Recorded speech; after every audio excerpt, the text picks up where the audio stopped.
one of the most humbling introductions I've ever received. It means all the more to be doing so while I'm literally staring at a photograph of my teacher and mentor, Seymour Martin Lipset, who, as Carl Wells knows, was the man who introduced me to Carl Gershman and the National Endowment for Democracy. And I must say, Chris, I know this will not be universally understood in this room, but I will say, in the service of one of my loyalties, I actually am seeking a power-hitting shortstop with a good throwing arm. I do want to thank the National Endowment for Democracy for inviting me to deliver this annual lecture in honor, as I've said, of my teacher and mentor, Seymour Martin Lipset. NED has been, I really want to underscore this, I think everyone in this room understands, a vital institution for defending and advancing democracy around the world. And its work has never been more important. And I'm going to say it one more time, thank you, Sidney Lipset, for being such a powerful and loving force in creating and sustaining this event. How can we renew momentum for democracy in the world? I believe there are three keys to doing so. It's not going to surprise you at this point: power, performance, and legitimacy. The latter, the belief, as Marty Lipset often put it, that the political system in place in the country is morally right and proper, the best form of government. I'll consider each of these factors, but first, I want to address the state of democracy in the world. I've argued for some time, as many of you know, that the world entered a democratic recession around 2007, and that this recession has been deepening over time. This assessment is shared by people and organizations working on the ground to achieve, defend, and improve democracy. But it is surprisingly quite contested among scholars, including those who publish in the Journal of Democracy. So first, briefly, the evidence. I assess democracy in two ways: categorically as either present or absent, and then continuously on a scale from 0 to 100 that averages the three principal democracy scales, which I'll be referring to repeatedly: the Freedom House Combined Scale of Political Rights and Civil Liberties, which of course we all know, the Economist Democracy Index, and the Varieties of Democracy Index of Liberal Democracy. So to track trends in the world, I average these three measures. I'm going to refer back to this average. Think of it as a poll of polls. To assess whether a country is a democracy or not, I ask a very simple and important question. Can the people choose and replace their leaders in free and fair elections? Elections are free when diverse parties and candidates can contest and campaign, when people and groups can criticize incumbents and organize for their candidates, and when there is a secret ballot and low political violence. Elections are fair when they are administered by impartial officials and courts, when there's a reasonably level playing field to access the media and other resources, and when there is universal adult suffrage, of course, and crucially, independent and honest counting of the vote and monitoring the vote. In many countries, these conditions coexist with uneven protection for civil liberties, extensive corruption, and a weak rule of law. The retreat from democracy has mainly been among those illiberal democracies. So to distinguish liberal democracy, I rely on the Freedom House scales. I count those that have one of the two best scores, a 1 or a 2 out of 7, on both the scale of political rights and the scale of civil liberties on the Freedom House scales.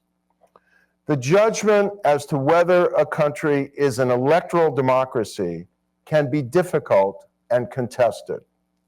Hungary is the country most often misclassified as a democracy, with the effect of, even unintentionally, legitimizing what Viktor Orban proudly proclaims to be a model of illiberal democracy. Orban's big win in his 2022 re-election bid may seem to validate that claim. But the test of democracy is not whether a regime holds political prisoners and imposes a pervasive climate of fear. It is whether people can choose and replace their leaders in free and fair elections. Orban and his Fidesz ruling party have taken nearly total control of the mass media while grotesquely gerrymandering electoral districts and intensely politicizing and dominating the civil service, the judiciary, and other regulatory bodies. This is not an illiberal democracy. It is a very clever autocracy. Now for the evidence. On the positive side is what Levitsky and Way in the Journal of Democracy have termed recently democracy's surprising resilience. Most liberal democracies have been resilient in this past decade and a half.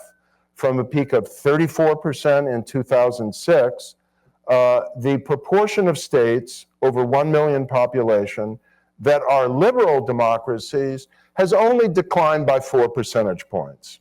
With the exception of Hungary, all EU member states and most other advanced industrial countries remain not just democracies, but liberal democracies.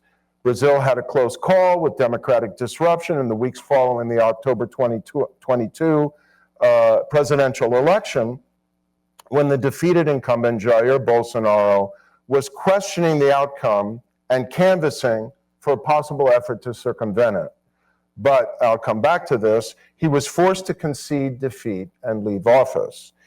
In Argentina, out of control inflation has pushed 40% of the population into poverty. But the debate in the recent presidential election was about two radically different policy visions and the performance of the previous government, not, at least not so far, about whether to retain democracy. In Chile, a years-long process of much-needed constitutional reform went down to a crushing defeat in 2022. But many, including the authors of the Journal of Democracy article, saw it as a victory for liberal democracy in that voters justifiably opposed constitutionalizing a vague and bewildering array of environmental, social, and identity rights. Among the liberal democracies, partisan and ideological polarization is often worrisomely high. And in a trend that would particularly worry Marty Lipset, political tolerance and trust have seriously eroded. But many third-wave democracies still seem robust. Many reversals or degradations of democracy have been temporary, and emerging autocracies, as I will also come back to, have their own formidable obstacles to consolidation. Moreover, democratic backsliding is not irreversible. Democratic oppositions mounted vigorous electoral challenges in Hungary and Turkey. I think they got very close in Turkey. And this past October, with massive electoral mobilization, a positive policy agenda, and a massive voter turnout by youth, the democratic opposition in Poland showed, as Anne Applebaum wrote, that autocratic populism can be defeated even after an unfair election. As elections elsewhere have also shown, pro-democracy forces must unite, I hope this point will be remembered, behind a common positive agenda that addresses voters' bread and butter concerns, demonstrates the corruption and performance failures of the incumbents, and transcends populist polarization with broad appeals to a democratic civic nationalism.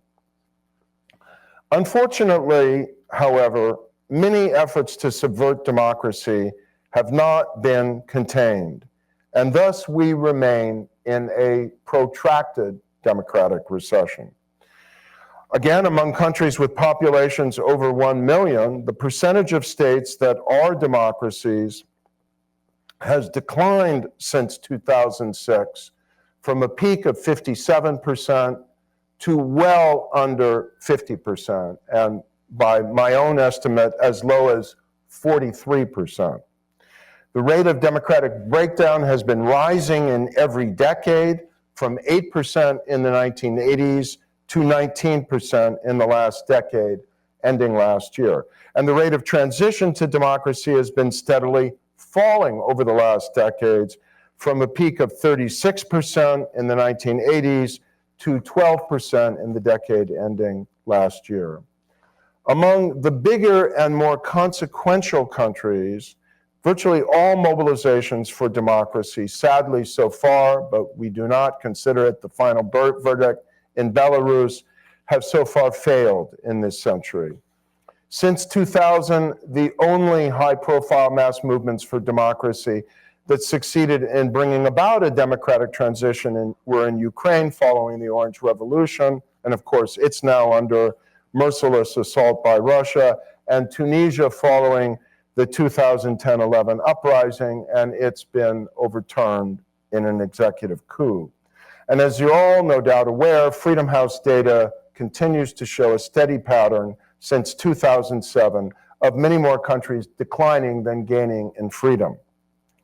The most troubling case of democratic regression has been in the world's most populous democracy, India. Under Prime Minister Narendra Modi and his ruling BJP, India's long record of political pluralism, freedom of expression, judicial independence, and religious tolerance has been imploding. The authoritarian project has progressed to the point where, to quote Maya Tudor in the Journal of Democracy, incumbent turnover remains electorally possible but improbable, because the Modi government has substantially eroded the de facto protection of civil liberties and executive constraints. Fear now stalks the terrain of mass media reporting and academic, intellectual, social media, and even artistic expression in India. Due to widespread harassment of independent journalists and concentrating ownership structures, self-censorship is now the norm. Weaponizing the instruments of law enforcement, investigation, and persecution, the BJP has engaged in unprecedented efforts to intimidate and punish political opponents. And under the party's Hindu nationalist or Hindutva ideology, its formal and discriminatory laws, and the blatant inflammatory religious bigotry of many of its high-profile politicians, India's Muslim population, the third largest in the world, has been subjected to a rising tide of killings, lynchings, and other violence by hateful mobs. These assaults on democracy and human rights are all the more ominous, Sumit Ganguly argues, precisely because they do not constitute a formal and temporary emergency again, but rather an ambition to permanently transform India's political system. It is now fashionable to declare that claims of democratic backsliding reflect a recency bias that elides a prior history of authoritarian abuses. Yes, many of these backsliding democracies were of low quality, but the countries that have slid to the brink of democratic failure or beyond were all at one time genuine, competitive democracies, including Turkey, Thailand, Venezuela, Benin, and El Salvador, which are all now autocracies, and India, the Philippines, Mexico, and South Africa, which have at least greatly deteriorated, and many of us question whether we can even call India still a democracy. To assess the global trends between 2006 and 2022, we can take this average 100-point scale of democracy and ask how many countries have declined by at least 5 points from their peak score between 2006 and 2022, and how many have improved by at least 5 points. And that's what I do. I've cheated here by handing out a table in this handout, which you might have gotten a copy of, and I hope you mainly will to get now or when you leave the personal reflection I offer of my mentor, Seymour Martin Lipset. If you do have that table and you look at it, you will see that if we look at states over 1 million, and particularly look at the 45 big states with populations over 50 million or economies over 500 billion, what you see is the following. Of the 20 really weighty states, the big states, that experienced significant change, 18 of the 20 declined during this period by at least 5 points. And 11 of those were democracies in 2006, such as Brazil, India, Indonesia, Mexico, South Africa, Turkey, and I think we should all worry, the United States. Just 2 big countries by those standards notably improved in this period, Colombia and Taiwan. And Taiwan, of course, became one of the most liberal democracies of the third wave. Of the 8 authoritarian regimes that were weighty by population or economy size, all of them became more repressive, including Russia, China, and Iran. We can't look at these numbers and the relative country weight behind these numbers and the qualitative trends of political polarization, illiberal populism, and closing slivers of space in the world's autocracies and not conclude that we are still in the grip of a potent and protracted democratic recession and that we must develop a strategy to reverse it. This is not quite yet a third reverse wave, but with the growing challenges to the legitimacy of democracy, the feckless performance of many democracies, and the dramatic shifts in the global balance of power, the possibility of a much more disastrous retreat of freedom cannot be dismissed. So let's begin with Marty Lipset's favorite subject, legitimacy. There is still a broad aspiration for democracy around the world. And this belief in democracy remains quite widespread, sufficient to support the claim by Amartya Sen and others that democracy is a universal value in the sense that people from vastly different cultural traditions see it as important to their lives. In Asia, support for democracy remains quite strong in Japan, Korea, and Taiwan, and at least nominally in Thailand and Indonesia. But the most astonishing evidence for universal values comes from Africa. And I think the former executive director of the Afrobarometer, Jima Bwadi, is here with us. Thank you, Jima, for all your work and sharing of the data, where the Afrobarometer finds that 2/3 of Africans across 36 countries continue to believe that democracy is preferable to any other form of government. And at least 2/3 of Africans reject each of the principal authoritarian alternatives: one-man rule, one-party rule, military rule. However, some African countries have seen dramatic declines in democratic support, especially South Africa, where support for democracy has declined in the past 7 years by 21 percentage points, down to 43%. South Africa has one of the highest percentages in Africa who say it is more important to have a government that can get things done than one that is politically accountable. Why? Because 3 decades after the end of apartheid, its people do not see their elected government getting things done. The youth unemployment rate in South Africa is one of the worst in the world, 61%. A third of South Africans are without jobs. Not surprisingly, satisfaction with the way democracy is working in South Africa has declined by 23 points to just 25%. What is brewing in South Africa is explosive discontent, not simply with the disheartening shortfalls in employment, economic growth, and social services, but with rampant corruption on the part of the ruling party that has faced no serious electoral challenge in its nearly 3 decades of rule. If South Africa slides toward illiberal populism grounded in racial resentment, as could happen in the coming elections next May, it will be tragic not only for the country, but for the continent. The trends in public opinion in Latin America are also troubling.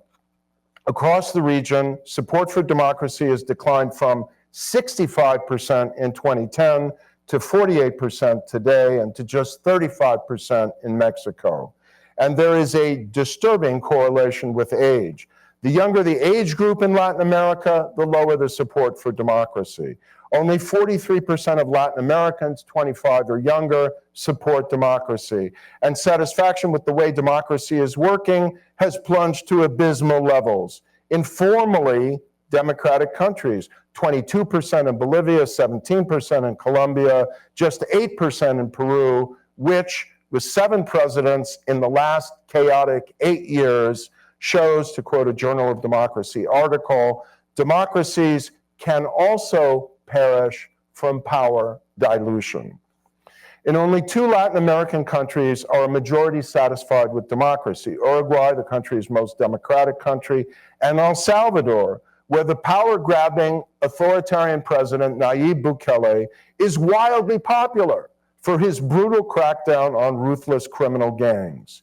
Satisfaction with democracy in the region has fallen from 45% in 2009 to 28% today. And again, protracted performance, poor performance, is heavily to blame. Voters in Latin America have become alarmed by high levels of crime and violence, and throughout the region, an economic bubble has burst. During the first 14 years of this century, Latin America rode a commodities boom that decreased poverty from 27 to 12%. And diminished the region's extreme levels of inequality. Higher prices for exports, like oil, metals, and foodstuffs, brought surging government revenues, more social spending, rising wages, and expanding employment. That's gone. The boom, which went bust, was too focused on commodity exports and too dependent on demand from a single country, of course, China. As Lipset explained in his seminal work, there is an intricate relationship between legitimacy and regime performance. Belief in the legitimacy of democracy may be shaped by distinctive cultural traditions and historical developments, but it is also driven by economic development and the performance of present versus past regimes. In newer democracies, legitimacy depends on the system's performance in resolving political problems and delivering what people want from government. A long record of effective performance builds a reservoir of legitimacy, Marty often said, that can sustain democracy in times of crisis. But he added, I quote, "Even in legitimate systems, a breakdown of effectiveness repeatedly or over a long period will endanger its stability." So here's how I would phrase it. The most dangerous democratic illusion is the vanity of permanence. The notion that because democracy has become deeply legitimized through decades of effective performance, its stability can never be reversed. A major reason why democracy has been eroding in this century is that its economic and political performance has often been poor. Newer democracies like Tunisia may have less time to show that they can govern effectively. When failure to deliver is accompanied by ineptitude, fragmentation, opportunism, and corruption among the politicians and their shallow parties, I think Dan Brumberg is in this room and he's written about this, public patience is further diminished. That heavily explains Tunisians' readiness in 2019 to elect and then applaud an anti-political authoritarian strongman.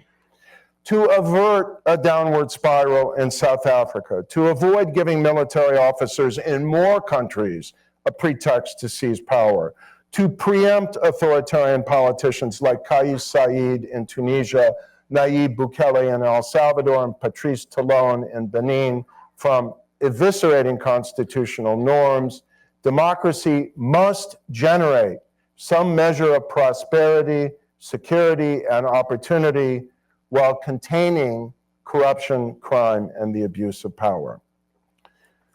So now on to power at the global level. Another major reason why freedom and democracy have been retreating since 2006 is the shifting balance of global power and prestige.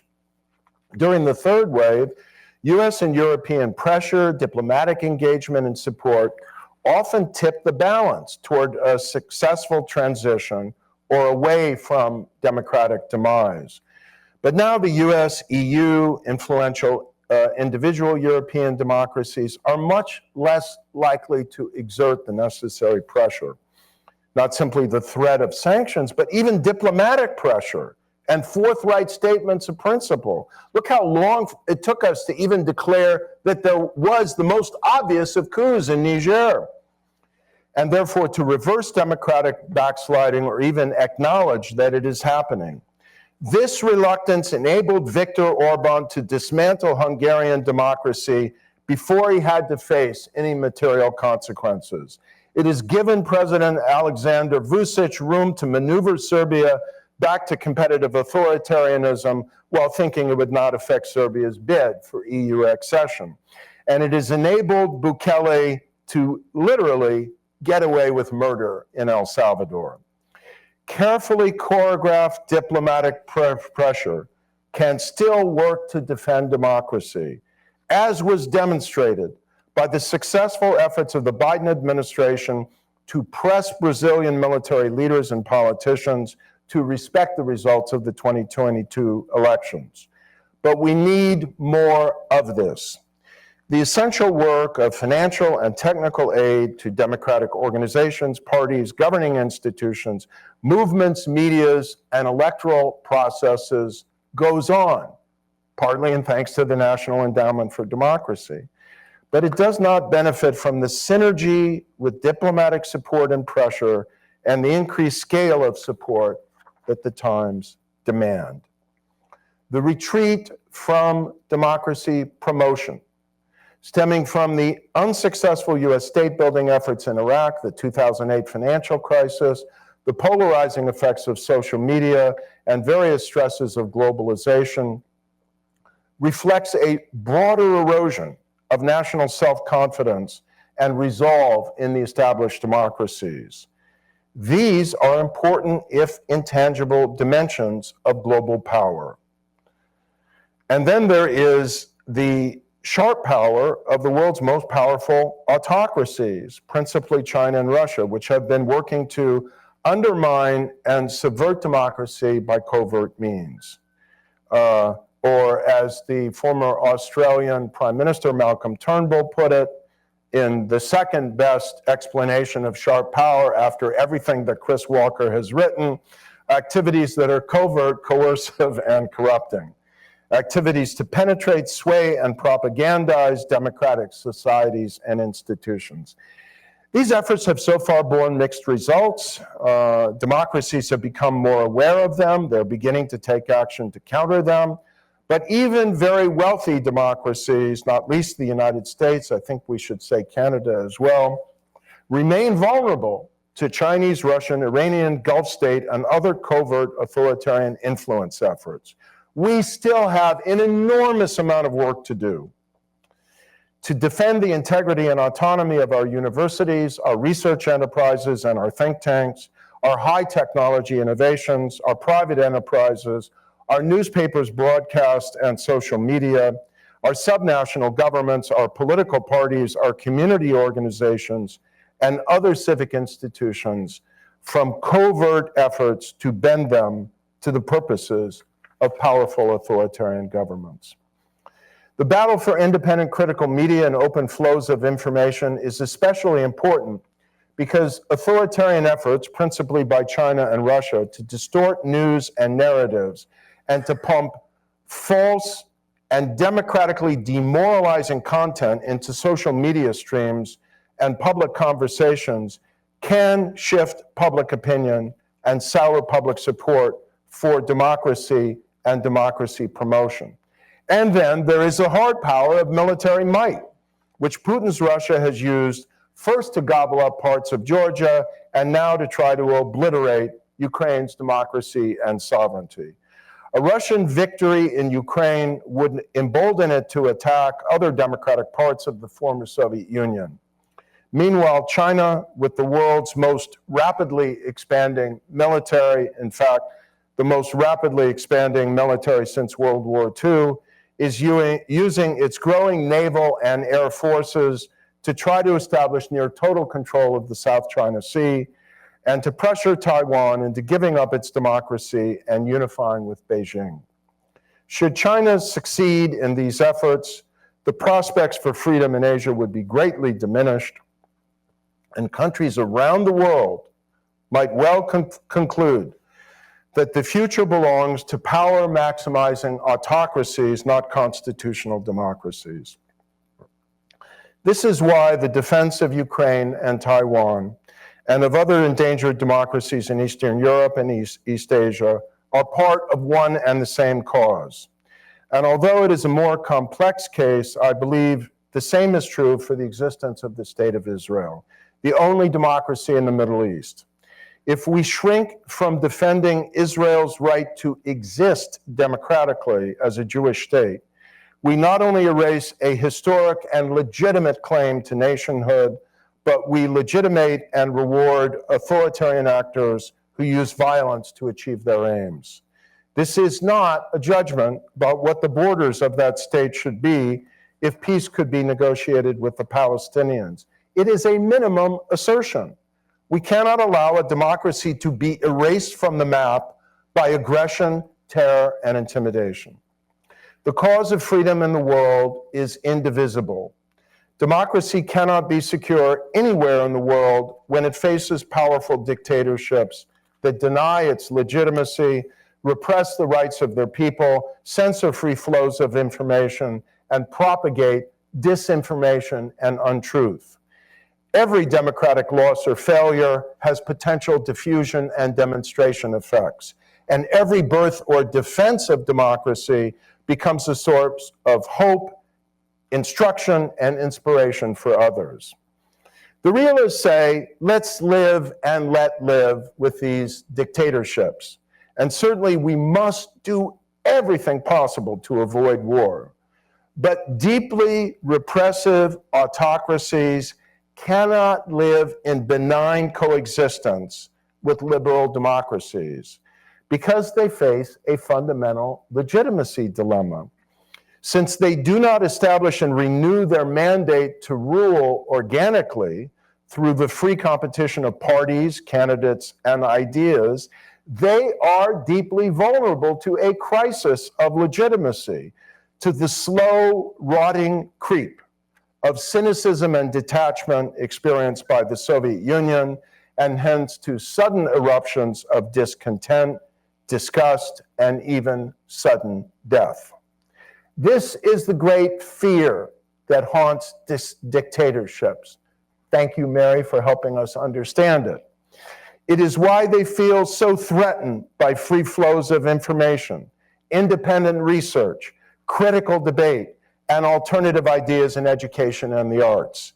It is why they must dominate the realms of information and ideas, and why, if they cannot instill sincere devotion to the rulers, they must at least generate fear, hatred, and resignation. Fear of the other, of some readily demonized minority, the Roma, the Jews, the Muslims, the immigrants, the LGBTQ community, the other in whatever form, is indispensable to autocrats. If all they have to offer is a record of economic performance, that can be fleeting. When they cease to produce improvements in people's lives, people ask, what have you done for us lately? And then people will no longer concede to the bargain, okay, we'll give up our freedom in exchange for development. If you are the Ayatollahs in Iran, Putin in Russia, or the inheritors of bankrupt autocracies in North Korea, Burma, Venezuela, and now, as growth fades and capital seeks to flee, if you are Xi Jinping, you must wield the indispensable weapon of dictatorship, fear. Fear of uncertainty, fear of dangerous minorities from within, fear of enemies without. With fear goes aggressive, xenophobic nationalism. If you cannot offer your people material progress and individual dignity, you urge them to draw hope and validation from the greatness of the national project, its triumph over enemies. You promote glorious nationalist goals, the reunification of the motherland, the conquest of supposedly lost territory. It is an old and ugly story, the lesson of countless needless wars. It is this fundamental and ancient truth that we confront today in the most important challenges to world peace. Russia's brutal and unprovoked wars against Ukraine, the Hamas mass murder of innocent Israelis, a war of nihilistic anti-Semitic rage by a criminal organization masquerading as a state. The backing that Iran's primeval theocratic dictatorship offers to Hamas and other terrorist proxies. If you are Xi Jinping sitting atop a shrinking population, a stalling economy, a bullied and subjugated business class, and your ideology of control and your ambition from historical greatness are at stake, you wage a campaign of cyber, political, economic, and incremental military aggression against Taiwan with the goal of eventually swallowing it. Power still matters. And that includes the most basic and tragic as it is, element of power, the ability to mobilize and repel violence. Just as it seeks to reshape borders, military power shapes expectations. That is captured by what international theorists call the bandwagon effect, and by the German term, which Marty also loved, Zeitgeist, the spirit of the times. If democracies are weak and irresolute and then militarily defeated, or if they cower and prevaricate in the face of authoritarian aggression, it will not just be the defeated democracies we lose. Many other states and societies will throw in their lot with the new authoritarian juggernaut, or model themselves after it as the embodiment of strength and success. In a world without rules, power rules, and people lined up behind the powerful. So this is the most important thing we can say tonight. Democracy cannot be weak. It cannot afford to lose on the battlefield. This is why it remains so vital for the future of freedom globally that Ukraine win the war, regain its territory, and defeat Russia's aggression.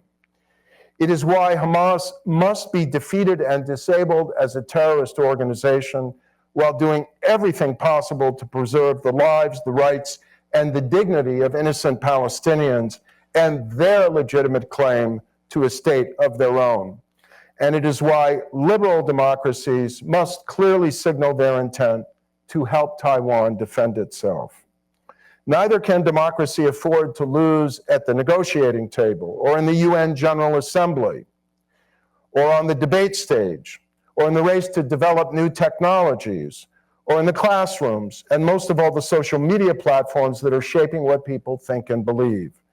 To prevail, democracies cannot afford to be divided, and Democrats in politics and civil society must not fail to unite. The news from this global struggle, this is the part you were asking for, is not all bad. Democracy's adversaries are deeply anxious.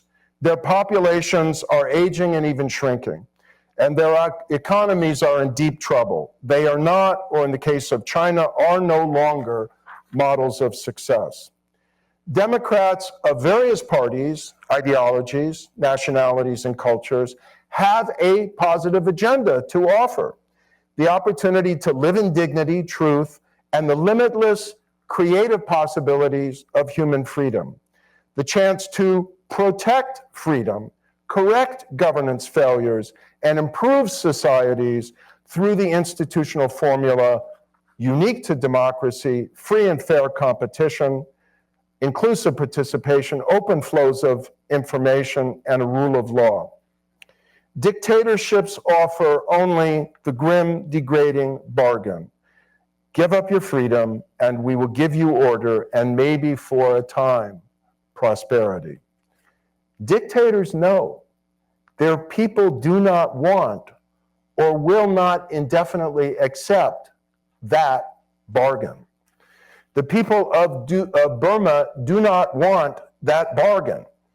It is why Myanmar's repressive military is at war against its own people, a war it is losing. The people of Iran do not want that bargain. It is why 14 months after the 22-year-old Mahsa Amini was brutally beaten to death by the Ayatollah's morality police, even after, and the numbers I'm sure are higher now, over 500 Iranians have died and 20,000 have been arrested in protests, civil resistance continues. And why the Nobel Peace Prize Committee awarded Narges Mohammadi its prize this year for her extraordinary courage and defiance in the struggle for freedom in Iran. The people of Venezuela do not want that bargain. It is why 7 million of them have fled the country in the last 8 years. The people of Africa do not want that bargain. It is why, even with all the challenges and disappointments of multi-party politics, 3/4 of Africans say they want to choose the leaders of their country through regular, open, and honest elections. And most certainly, the people of Ukraine do not want that bargain, and thus are enduring enormous sacrifices to defend their democracy against Russian aggression. Power and legitimacy are two sides of the same story that determines who rules. The more an actor can mobilize power, the less it needs legitimacy, and vice versa. But legitimacy is a form of power. The great Czech Democrat Václav Havel understood that to deny a regime legitimacy, to live in truth and refuse it cooperation, is a form of power, the power of the powerless. Exerting the power of the powerless helped to pave the way for the fall of dictatorships in the 1980s and 90s. At that time, power and legitimacy were converging to support movements for freedom around the world. Now we are losing ground to aggressive autocracies and to autocrats in democratic clothing. While powerful autocracies have waged muscular, technologically adroit assaults on democracy, we have retreated from the ideological struggle.